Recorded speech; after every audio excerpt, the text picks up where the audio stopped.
بار دیگر سلام میگم به کاربران رادیوی آزادی و همه اونهایی که لحظه ها از آزادی ویدیو مورد تماشا دارند. حالا ساعت به وقت پرگه رسیده است و فرصت است که در همین وقت من هر روز برای شما سرخط خبرهای روز رو میگم و البته یادتان نرود که 3 ساعت پس با شما ملاقات خواهیم داشت در برنامه خبری که نیز در پخش مستقیم تقدیم شما می شود و از همین جا یعنی از آزادی ویدیو کانال ما در یوتیوب. خب چرخه دوم هم به کار در آمد. صبح امروز در افتتاح چرخه دوم نیروگاه راغون مقامات بلندپایه کشور، نمایندگان کورپوس‌های دیپلماتی مقیم دوشنبه و روزنامه‌نگاران اشتراک نمودند. چرخه اول نیروگاه ماه نوامبر سال گذشته با استفاده داده شد و انتظار می رفت که چرخه دوم ماه اپریل سال جاری فعال شود، اما با دلیل پیش آمدنی به گفته مقامات مشکل تکنیکی این کار تا 9 سپتامبر سال روان به تاخیر افتاد. در برنامه امروز در این باره برای شما گزارش خواهیم داشت و البته درباره آن صحبت خواهیم کرد که آیا می توان امید بست که با استفاده دادن چرخه دوم نیروگاه راغون پایان لیمیت برق در تاجیکستان می شود. و طوری هم گفتم امروز 9 سپتامبر است و تاجیکستان 28مین سالگرد مستقلیتش را تجلیل میکند. در این دوره نسلی به دنیا آمد و بزرگ شد که از آنها به اصطلاح نسل زمانی جنگ و صلح هم نام میبرند.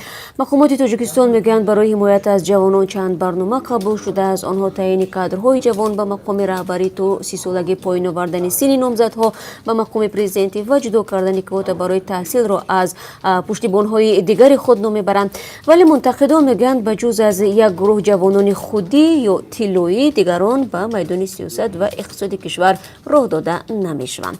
همکاران ما با چند جوان صحبت کردند و نظر آنها را در برنامه پیشنهادی شما خواهیم کرد که استقلالیت به آنها چی داد.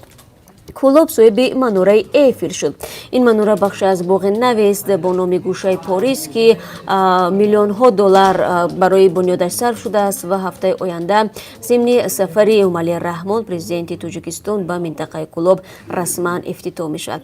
ولی واکنش ساکنان به بنیاد این باغ و خرچ مبلغ زیاد در این سمت یک رنگ نیست، چون و چرا رو در برنامه بعدی کمتر از 3 ساعت دیگر تقدیم شما خواهیم کرد. در روسیه روز یگانه وزدهی برگزار شد. انتخاب کنندگان رهبران 19 فدراسیون و وکیلان 13 مجلس شهری و منطقوی را انتخاب کردند. طبق نتیجه های پیشکی همه رهبران دائمی و اجرا کننده وظیفه رهبری در منطقه ها که در انتخابات اشتراک داشتند برنده شدند. در انتخابات مجلس مسکو و موسگوردوم 20 نفر از حزب‌های مخالف حزب کمونیست، یابلکا و روسیه با عدالت گذاشتند و باقی 25 کرسی دیگر را نامزدهای رو به حکومت گرفتند. و بینندگان عزیز، در برنامه امروز همچنین گزارش داریم از مراسم ویدو با نادیرما قدمشوی و مدیری آوازخوانی شناخته تاجیک دلیر نظرов و سیاستمدار و کارگردان معروف دولت خدا نظرов که در 97 سالگی در دوشنبه درگذشت. مرگ مادر در روز تولد آوازخوان شناخته دلیر نظرов راست آمد که دیروز 60 ساله شد.